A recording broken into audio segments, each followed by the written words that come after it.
প্রশ্ন প্রায় মাথায় আসে, তাই না? যে আমেরিকা সারা বিশ্বে দাপিয়ে বেড়ায়, সেই আমেরিকায় কেন ইরানের ভয় কাঁপে? কেন তাদের প্রভাবটা ইরানের ওপর ঠিক খাটে না? এই প্রশ্নের উত্তরগুলোই আমরা আজকের ভিডিওতে খুঁজে বের করব, তাই শেষ পর্যন্ত আমাদের সাথেই থাকুন। 21শে জুন 2025, রাত প্রায় 2টো। অপারেশন মিডনাইট হ্যামারের আওতায় 125টি মার্কিন সামরিক বিমান একযোগে ইরানের পারমাণবিক স্থাপনাগুলোতে আক্রমণ চালায়। তাদের লক্ষ্যবস্তু ছিল ফোর্ডো, নাতাঞ্জ এবং ইস্পাহান।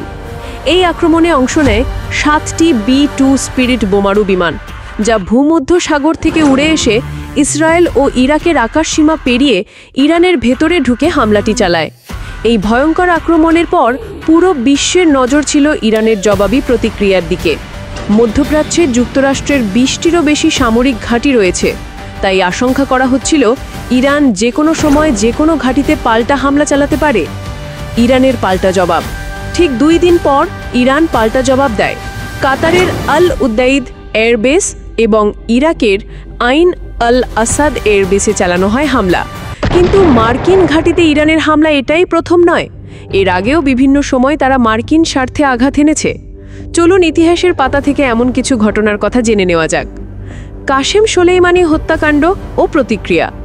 3রা জানুয়ারি 2020, বাগদাদ বিমানবন্দরের কাছে এক মার্কিন ড্রোন হামলায় নিহত হন ইরানি জেনারেল কাশেম সোলেইমানি। তিনি কেবল একজন শীর্ষ সেনা কর্মকর্তাই ছিলেন না, বরং ছিলেন ইরানের সর্বোচ্চ নেতা আয়াতুল্লাহ খামেনির সবচেয়ে বিশ্বস্ত একজন। তার মৃত্যুর পর পুরো ইরানের শোকের ছায়া নেমে আসে এবং কঠোর প্রতিশোধের শপথ নেওয়া হয়। আর সেই মতোই 8ই জানুয়ারি ইরান আইন আল আসাদ ঘাঁটিতে ফতেহ ও কায়াম নামের ব্যালিস্টিক ক্ষেপণাস্ত্র দিয়ে হামলা করে। এই হামলায় মার্কিন ঘাঁটির জ্বালানি কেন্দ্র, বিমান শেল্টার এবং কমান্ড পোস্টকে নিখুঁতভাবে নিশানা করা হয়। হামলায় 100রও বেশি মার্কিন সেনা মস্তিষ্কে গুরুতর আঘাত পায়, যাকে ট্রমাটিক ব্রেন ইনজুরি নামে পরিচিত। হামলার পর ইরান স্পষ্টভাবে এর দায় স্বীকার করে জানায়, এটা শুধুমাত্র একটি সতর্কবার্তা ছিল। মার্কিন ড্রোন ভূপাতিত করা। এর আগে 2019 সালে উত্তেজনার পারদ চড়েছিল। সেই বছরের জুন মাসে ইরানের আকাশসীমায় ঢুকে পড়া একটি মার্কিন RQ-4 গ্লোবাল হক ড্রোনকে মাত্র 20 সেকেন্ডের মধ্যে গুলি করে নামায় ইরান। ইরানের দাবি ছিল ড্রোনটি তাদের সীমানার প্রায় 15 কিলোমিটার ভেতরে ঢুকে পড়েছিল, যদিও যুক্তরাষ্ট্র দাবি করে ড্রোনটি আন্তর্জাতিক আকাশ সীমাতেই ছিল। এই ঘটনার পর যুক্তরাষ্ট্র ইরানে হামলার হুমকি দিলেও শেষ পর্যন্ত আর কোনো হামলা করেনি। পুরনো সংঘাতের ইতিহাস। যুক্তরাষ্ট্র ও ইরানের এই সংঘাতের ইতিহাস আরও পুরনো।